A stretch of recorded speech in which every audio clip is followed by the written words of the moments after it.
오늘 말씀은 에베소서 3장 4절에서 6절입니다. 그것을 읽으면 내가 그리스도의 비밀을 깨닫는 것을 너희가 알 수 있으리라. 이제 그의 거룩한 사도들과 선지자들에게 성령으로 나타내신 것 같이 다른 세대에서는 사람의 아들들에게 알리지 아니하셨으니 이는 이방인들이 복음으로 말미암아 그리스도 예수 안에서 함께 상속자가 되고 함께 지체가 되고 함께 약속에 참여하는 자가 됨이라. 아멘. 구원의 신비라는 제목으로 은혜를 나누고자 합니다. 사랑하는 성도 여러분, 제가 어릴 적에는 종이 퍼즐이 유행이었습니다. 하나하나 맞추어 가다 보면서 어떤 형체가 드러나는데 참 신기했습니다.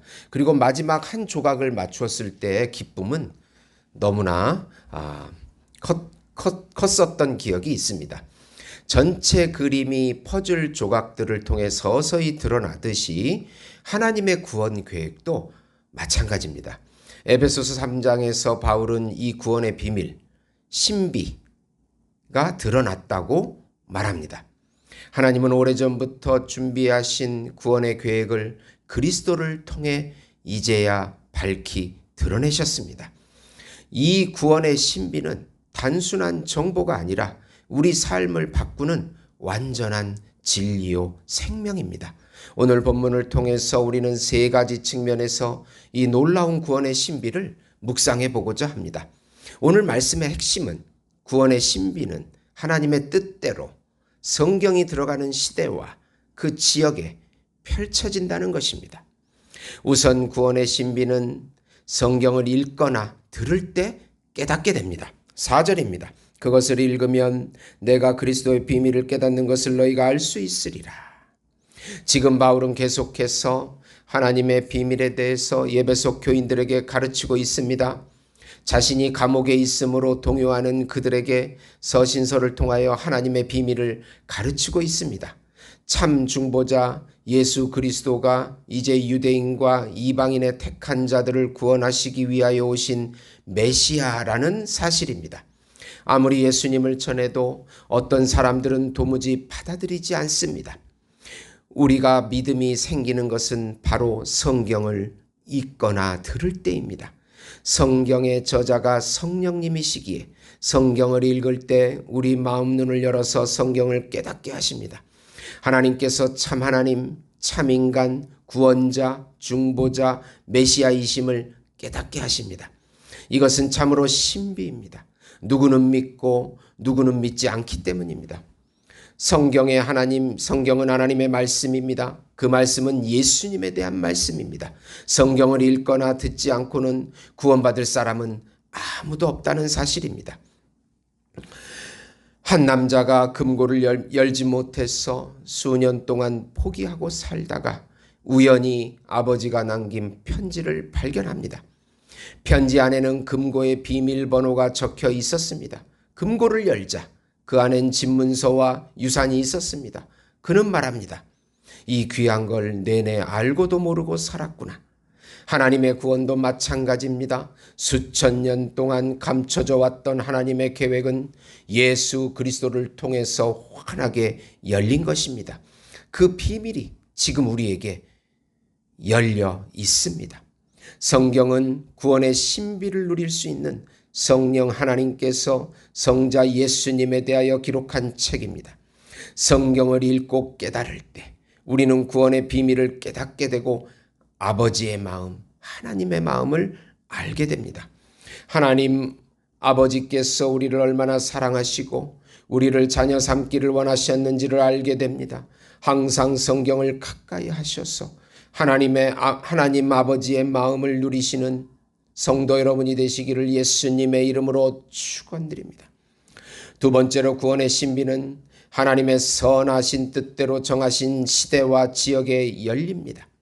그는 5절입니다. 그는 이제 그의 거룩한 사도들과 선지자들에게 성령으로 나타나신 것 같이 다른 세대에는 사람의 아들들에게 알리지 아니하셨으니 바울은 우선 복음이 구약의 선지자들과 신약의 사도들에게 성령으로 깨닫게 되었다고 말합니다. 구약의 이스라엘 지역 외에는 복음이 열리지 않았고 신약의 사도들의 시대에 드디어 복음이 완성되어 전 세계로 퍼져간 것입니다. 바로 바울이 회심하기 전에는 전 세계로 퍼지지 않았습니다. 이것은 하나님의 뜻입니다.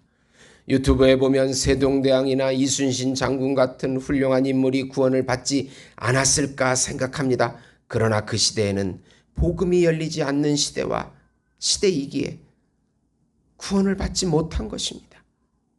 다른 세대에 사는 사람의 아들들에게는 하나님께서 복음을 알리지 아니하셨다고 말씀합니다. 지금은 아프리카와 남미에 복음이 열리고 동남아시아와 중앙아시아에도 복음이 활짝 열리기 시작했습니다. 모든 것은 바람 같은 성령 하나님께서 그분의 뜻대로 움직여 가신다는 사실입니다.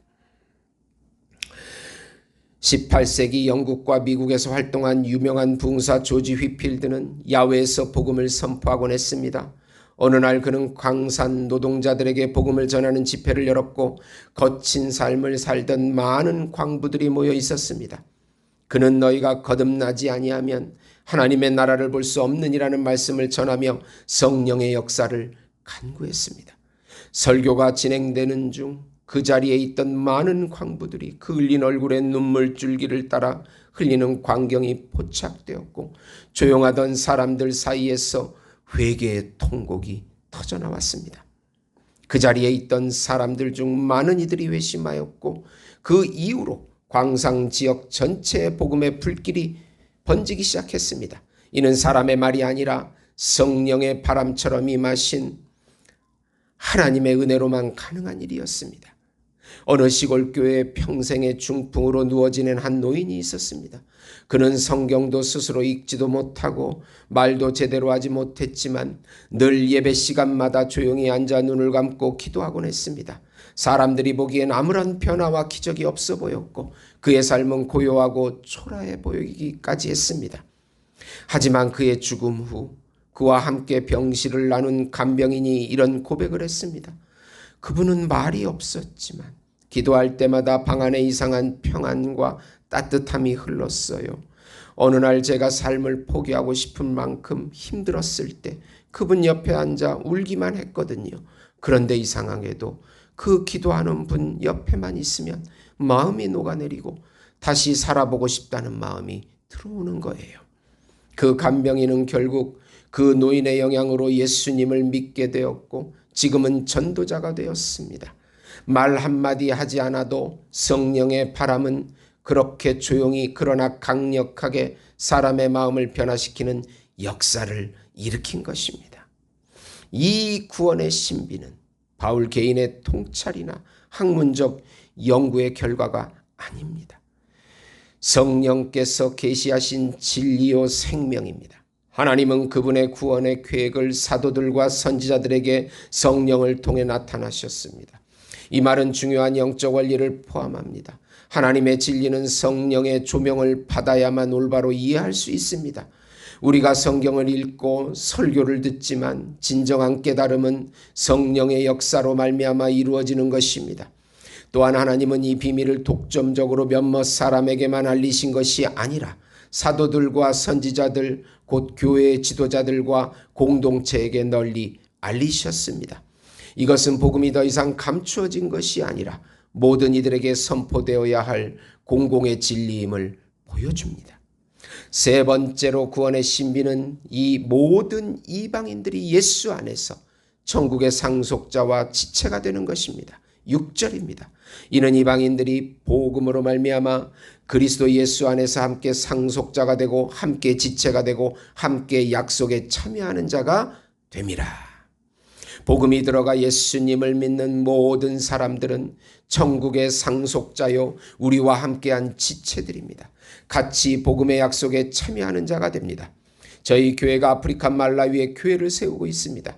그런데 그들은 한 번도 제가 보지 못했지만 바로 우리의 형제요 자매요 지체입니다.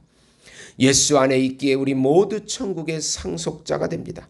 인종적인 차이와 인간적인 차이는 아무것도 아닙니다. 세계 어느 곳에 있다 해도 예수 안에 있으면 모두가 하나님의 자녀입니다. 이것은 하나님이 정하신 구원의 신비입니다. 여기서 함께라는 단어가 3번이나 반복됩니다. 이는 이방인과 유대인, 이방인들도 유대인과 동일한 자격으로 하나님의 가족이 되었다고 선언하는 것입니다. 혈통이 아닌, 율법이 아닌 복음으로 말미암아 구원의 자리로 들어오게 되었다는 것입니다. 어느 날 학교에서 입양된 한 아이가 친구들에게 놀림을 당했습니다. 넌 진짜 가족이 아니잖아. 그 말을 들은 아이는 조용히 대답했습니다. 내 부모님은 나를 고른 분들이야. 너희는 그냥 태어났고. 이방인이었던 우리도 하나님의 선택 속에 의도적으로 받아들여진 자들입니다. 우리는 단순히 끼워 넣어진 존재가 아니라 하나님의 사랑 안에서 계획되고 초대된 가족입니다. 여기서 강조되는 3가지 함께는 각각의 놀라운 의미를 담고 있습니다. 함께 상속자가 되었다. 하나님 나라를 위산으로 받는 공동 상속자가 되었다는 뜻입니다. 예수님이 누리는 영광을 우리도 같이 함께 누리게 됩니다. 또 함께 지체가 되었다. 우리는 그리스도의 몸된 교회의 각 지체입니다. 서로 연결되어 살아가는 지체입니다. 함께 약속에 참여하는 자가 되었습니다. 구약의 약속들, 생명, 평강, 메시아의 축복, 이 모든 것들이 이제 이방인들에게도 우리들에게도 다 적용된다는 뜻입니다.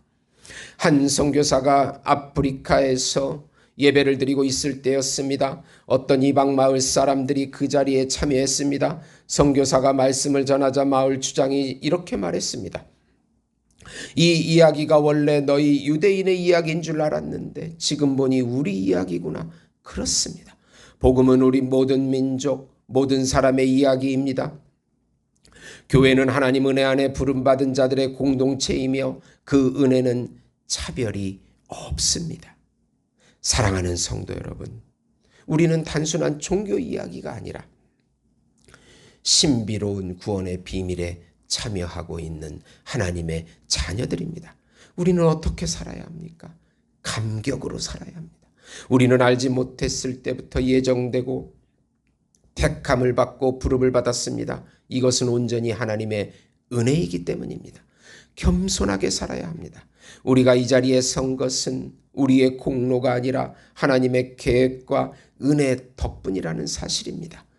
사명감을 가지고 살아야 합니다. 이제 그 비밀을 전해야 할 책임이 있습니다. 아직도 구원의 비밀을 모르는 이들에게 복음을 전해야 하는 것입니다. 영국의 유명한 설교자 찰스 스펄처는 이렇게 말했습니다. 복음은 깊은 바다와 같다. 우리는 그 바다를 다 설명할 수 없지만 모두를 그 바다로 초대할 수는 있다. 오늘 우리가 받은 이 구원의 신비는 감추어졌던 것이 아니라 이제 세상에 선포되어야 할 것입니다. 이 구원의 신비를 알고 있는 우리, 이제 그 신비를 전하며 사는 자들이 되기를 예수님의 이름으로 축원드립니다. 하나님 아버지 감사합니다. 성령을 부어주셔서 말씀을 읽을 때마다 아버지의 마음을 깨닫게 하시고 말씀을 들을 때마다 아버지의 뜻을 깨닫게 해주시옵소서. 전능하신 하나님 아버지, 말라위의 교회가 잘 세워지게 하시고 선교사님들의 가정과 사역을 붙잡아 주시고 또 이북에도 속히 통일이 되어 무너진 삼천교회가 다시 재건되게 해주시옵소서.